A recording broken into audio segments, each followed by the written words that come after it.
Hello and welcome. Today I'm gonna show you how to clean this Electrolux nice hoover that we bought, but it's not obvious how to clean the brush. As you can see here, you have this, there's an option press, right? And when you say press, is lift this up,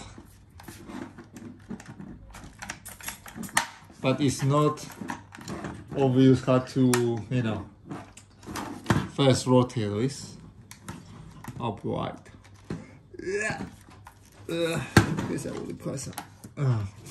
Yes, and after this has to come off.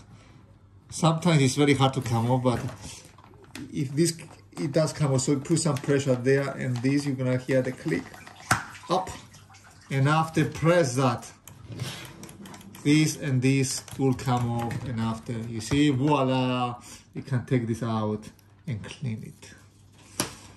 I hope you like my video and let me know if this helps you.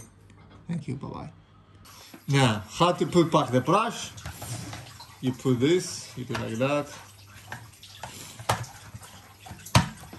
and after you press this, and you rotate this, and this complete.